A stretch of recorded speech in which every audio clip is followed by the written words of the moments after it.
Assalamualaikum warahmatullahi wabarakatuh.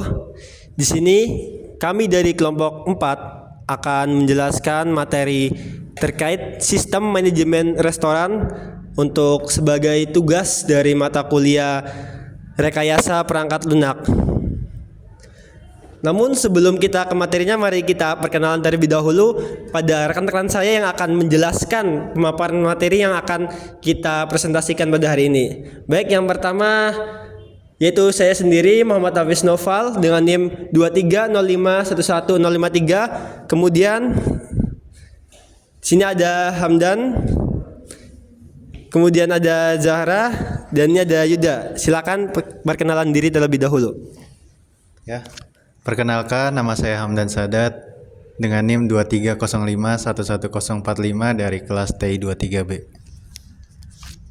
Perkenalkan, nama saya Zahra Arin dengan NIM 230511065 dari kelas TI 23B. Perkenalkan, nama saya Ayunda Putra dengan NIM 230511070 dari TI 23B. Baik, tadi sudah perkenalan, mari kita lanjut ke materinya. Di sini ada daftar materi atau pembahasan yang akan kita bahas pada presentasi pada kali ini. Di sini yang pertama yaitu ada pendahuluan, di mana pendahuluan kita akan mempelajari atau kita akan mempresentasikan terkait latar belakang masalah, rumusan masalah, dan tujuan dari sistem manajemen restoran yang dirancang. Kemudian yang kedua kita ada pembahasan terkait materi yang akan kita bahas, di mana ada analisis kebutuhan dan desain sistem. Kemudian yang terakhir yaitu penutup yang berisi kesimpulan dan saran. Oke, kita akan ke materi pertama yaitu pendahuluan. Jadi sistem manajemen restoran dirancang untuk meningkatkan efisiensi operasional restoran. Sistem ini menggantikan metode manual dengan fitur seperti pemesanan real time, manajemen dapur terintegrasi, dan pembayaran otomatis. Pemilik restoran dapat memantau operasional dan mengakses laporan keuangan secara akurat. Pengguna seperti pelayan, koki, dan kasir memiliki hak akses berbeda, memastikan keamanan data dan tugas yang terstruktur. Meski ada tantangan seperti adaptasi karyawan dan biaya implementasi, sistem ini dirancang dengan antarmuka yang mudah digunakan. Pengembangan ke depan dapat mencakup fitur cloud dan analisis data yang canggih. Kemudian analisis kebutuhan dalam sistem manajemen restoran yang akan dipresentasikan oleh rekan saya Zahra. Kepadanya dipersilakan.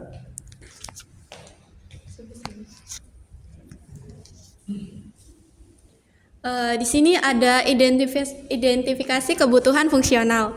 Nah, yang pertama ada pemesanan menu. Pelanggan dapat melakukan pemesanan melalui pelayan, dan pelayan memasukkan data pesanan ke dalam sistem secara real time. Pesanan yang sudah masuk ke sistem terus yang kedua ada manajemen dapur. Ada koki dapat melihat pesanan masuk dalam sistem dan mengatur prioritas memasak. Status pesanan dapat diperbarui menjadi sedang diproses atau selesai. Sistem mencatat waktu pembuatan makanan untuk meningkatkan efisiensi layanan. Terus yang ketiga ada proses pembayaran. Kasir dapat mengelola transaksi pembayaran pelanggan. Sistem secara otomatis menghitung total pembayaran berdasarkan pesanan pelanggan.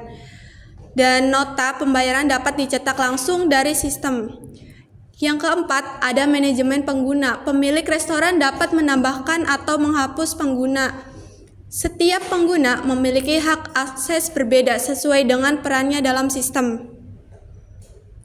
Yang terakhir ada laporan keuangan. Manajer dan pemilik restoran dapat melihat laporan keuangan harian, mingguan, atau bulanan. Sistem mencatat pemasukan dari transaksi pembayaran dan pengeluaran dari pembelian bahan baku. Data keuangan dapat diunduh dalam format laporan. Selanjutnya ada identifikasi kebutuhan non-fungsional. Yang pertama ada keamanan. Sistem harus memiliki autentikasi pengguna dengan username dan password. Hak akses berbeda untuk setiap jenis pengguna agar informasi tetap terjaga. Data pelanggan dan transaksi harus dideskripsi untuk menghindari kebocoran informasi. Yang kedua ada kinerja. Sistem harus mampu menangani banyak pesanan secara simultan tanpa mengalami penurunan kinerja. Respon sistem harus cepat dalam menampilkan dan memperbarui data. Sistem harus dapat berjalan dengan baik meskipun dalam kondisi jaringan lokal dengan bandwidth terbatas. Yang ketiga ada portabilitas. Sistem harus dapat diakses melalui komputer desktop dan perangkat mobile. Tampilan sistem harus responsif dan menyesuaikan dengan ukuran layar perangkat. Yang keempat, ada kemudahan pengguna. Antarmuka sistem harus user friendly agar pengguna tidak mengalami kesulitan dalam mengoperasikannya. Sistem harus memiliki panduan penggunaan bagi pengguna baru. Sistem harus mendukung input data yang mudah dan cepat untuk mempercepat operasional restoran. Selanjutnya ada rekan saya yang bernama Hamdan Sadat.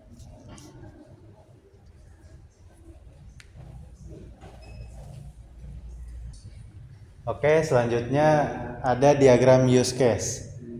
Bisa dilihat diagram use case di sini, yaitu sistem manajemen restoran dari pelanggan. Ini kita melakukan pemesanan terlebih dahulu ke pelayan.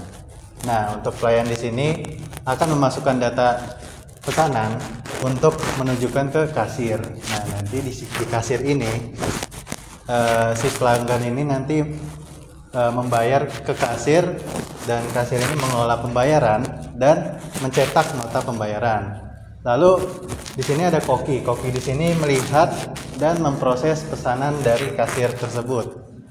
Lalu mengubah status pesanan, misalnya status pesanan ini masih belum selesai. Nanti akan diubah status pesanannya jadi selesai. Lalu manajer ini mengelola pengguna dan melihat mengunduh laporan keuangan. Di pemodelan diagram use case ini menunjukkan bahwa sistem memiliki 5 aktor yang menggunakan sistem di mana tiap aktor memiliki tugas dan fungsi sistem yang berbeda sesuai dengan privilege yang dimiliki. Oke, yang selanjutnya ada relasi antar user. Pada diagram ini ditunjukkan relasi antara entitas autentifikasi dan data user. Entitas autentikasi ini menyimpan informasi login seperti username, password, dan last login. Lalu untuk entitas data user di sini menyimpan informasi profile user di mana seperti nama, email, dan foto. Relasi ini penting untuk memastikan bahwa setiap pengguna sistem memiliki identitas unik dan dapat dikenali secara aman oleh sistem. Next.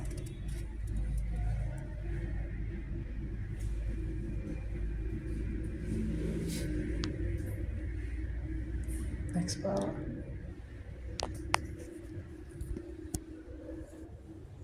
Nah, yang selanjutnya ada relasi entitas daftar menu.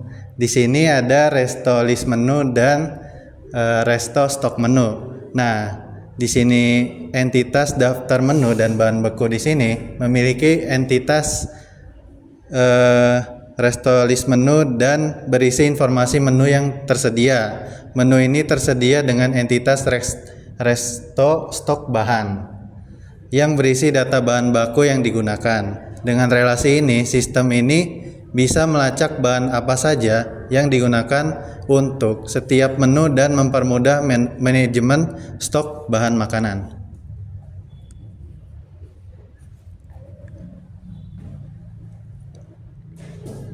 Nah, di sini tadi ada resto keterangan porsi dan list menu.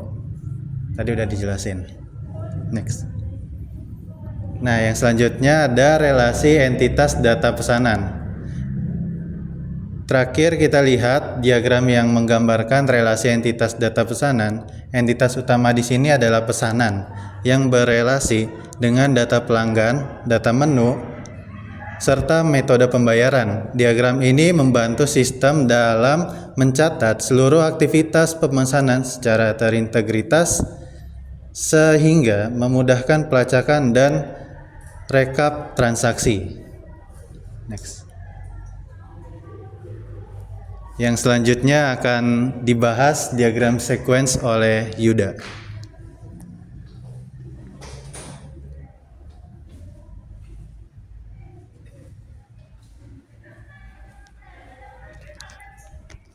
Ya, ya diagram sequence yang pertama dibagi menjadi 3. Yang pertama pelangganan melakukan pemesanan kepada waiters.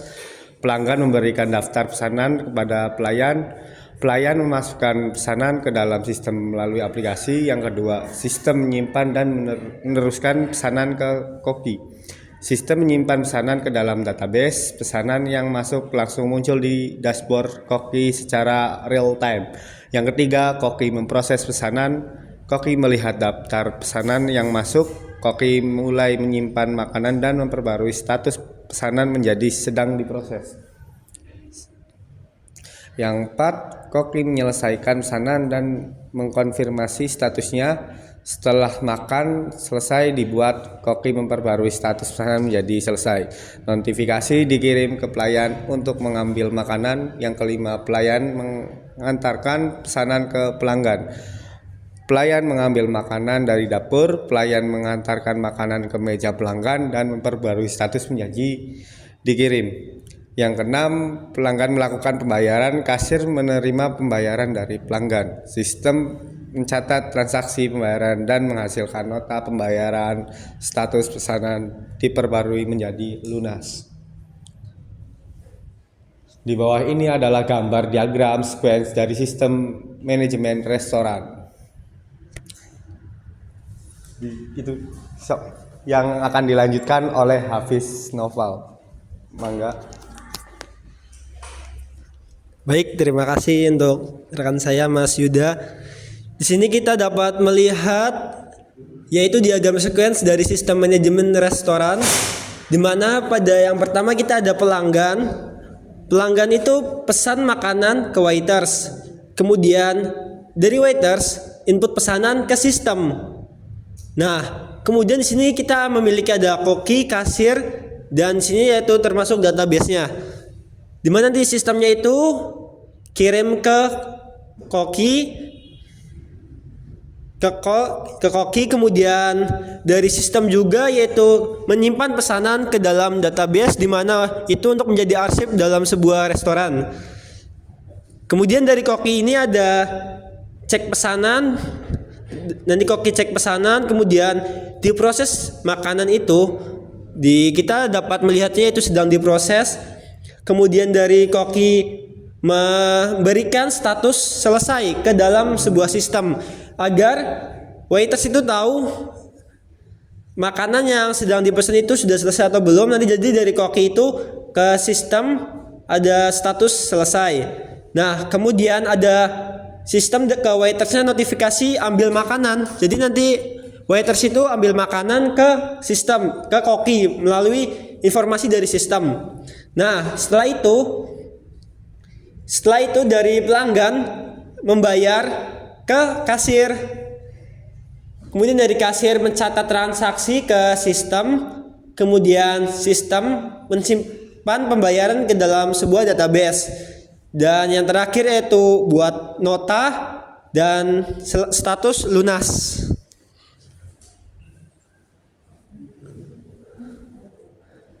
Baik, mungkin selanjutnya yaitu desain arsitektur sistem manajemen restoran. Jadi pengujian integrasi dilakukan untuk memastikan setiap fungsi saling terhubung dengan baik. Pengujian ini menggunakan skenario simulasi sebagai berikut. Di sini ada gambar dari sebuah sistem manajemen restoran, yaitu GUI-nya atau tampilan dari sebuah aplikasinya. Kita bisa lihat di sini ada halaman headernya itu order menu, kemudian ada step 1 data pesanan, step 2 data pesanan, kemudian ada nama pelanggan, tempat, pilih menu pesanan, waktu antrian sekarang, estimasi waktu pesanan dibuat, dan estimasi waktu pesanan selesai. Kemudian ada untuk proses selanjutnya itu next. Dan sini ada yaitu petugas waiters memasukkan data pemesanan pelanggan harus melakukan pemesanan melalui waiters. Pada pengujian ini, waiters dengan nama Pengki akan melakukan pemesanan atas nama Rosalita dan tempat lokasi pemesanan berada di lesehan 5 yang ditunjukkan pada gambar 7. Baik, selanjutnya. Nah, di sini ada gambar 8 di mana pengujian peringatan kesalahan pada form pesanan baru. Pada langkah 1 dalam membuat data pesanan baru, pengguna wajib mengisi field nama pelanggan, memilih tempat yang digunakan pelanggan, dan memilih menu yang dipesan. Apabila tidak mengisi field nama pelanggan dan memilih tempat dengan benar, maka akan muncul peringatan dan tidak bisa melanjutkan ke tahap berikutnya. Itu ditunjukkan pada gambar 8. Nah, di sini kan sudah login nih atas nama Mengki. Nah, saat prosesnya tidak berhasil, di situ ada informasi, ada tanda merah di paling bawah yaitu data waktu estimasi harus diisi. Klik pada kalkulasi waktu. Nah, terus nama pelanggan harus diisi. Jadi kenapa gagal proses saya itu karena pada nama pelanggan itu tidak diisi. Dan data waktu estimasinya juga tidak diisi. Baik, selanjutnya. Nah, di sini ada gambar 9 pengujian data pemesanan sementara. Langkah berikutnya adalah pengguna bisa membaca data pemesanan sementara dan memastikan semua data pemesanan telah memenuhi syarat sebelum data disimpan ke dalam basis data. Pada gambar 9 yang di samping kanan saya menunjukkan data pemesanan sementara. Sini ada tekan tombol tambahkan untuk menyimpan data pesanan ke dalam basis data. Data pesanan yang tersimpan di basis data nantinya akan muncul secara real time di timeline kerja pengguna dengan hak akses koki. Maksudnya itu pada step 1 kan tadi kita sudah memasukkan data pemesanan, kemudian ada step 2 yaitu di dalam data pesanan kita bisa lihat di sini ada pesanan dari Rosalita, kemudian diambil oleh Mengki, dilaksanakan atau dilakukan oleh Mengki. Kemudian di sini ada on table, waktu antrian, estimasi waktu, dan kemudian di sini ada data pesanan makanan. Di mana di data pesan makanan ini terbentuk dalam format tabel. Kita bisa lihat sini ada contohnya daftar pesanan cumi goreng mentega, jumlahnya 1, keterangan tidak ada keterangan. Nah, di sini bisa ada lihat sendiri yaitu contoh dari sistem yang telah dipesan tadi sebelumnya.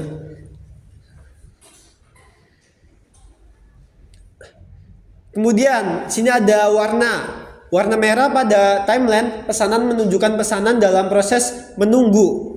Yaitu bisa kita lihat sini ada merah, itu berarti tandanya itu sedang menunggu pesanan dalam proses menunggu waktu antrian untuk diproses.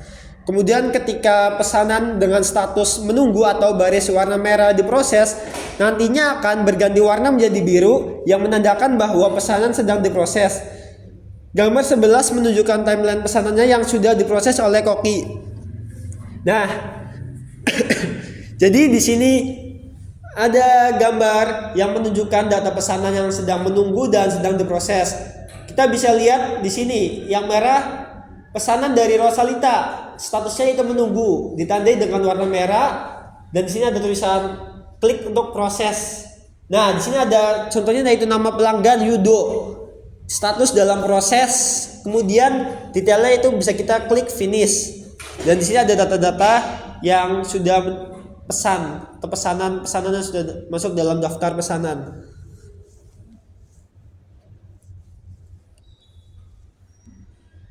Kemudian jika pesanan telah selesai dibuat, koki harus menekan tombol finish. Pop-up konfirmasi akan muncul ketika tombol finish ditekan dan mengubah status pesanan menjadi selesai.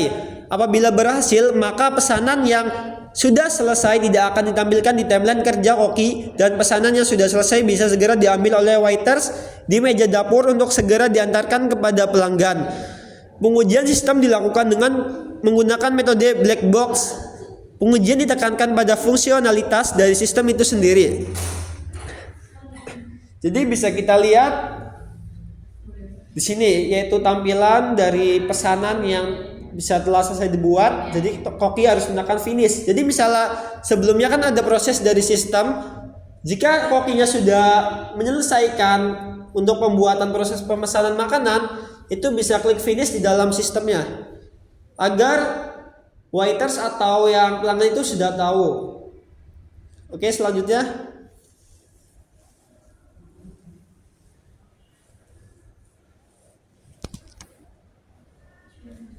Oke, mungkin sekarang ke kesimpulan dan saran. Jadi, berdasarkan hasil analisis dan desain sistem manajemen restoran yang dibuat mampu mengotomatisasi proses pemesanan, pengolahan pesanan, pembayaran dan pelaporan keuangan secara efisien. Sistem ini berbasis web dan mobile dengan pengelolaan hak akses sehingga aman dan mudah digunakan oleh semua peran mulai dari pelayanan hingga manajer. Selain itu, penggunaan jaringan lokal memberikan kestabilan operasional dan sistem ini masih dapat dikembangkan lebih lanjut untuk mendukung akses berbasis cloud agar lebih fleksibel.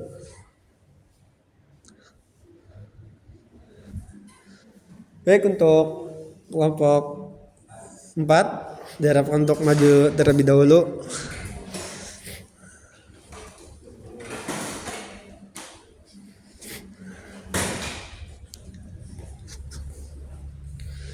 Baik, mungkin cukup sekian saja yang dapat kelompok kami sampaikan. Jika ada salah kata atau salah dalam penulisan materi, kami mengucapkan mohon maaf. Wassalamualaikum warahmatullahi wabarakatuh. Udah.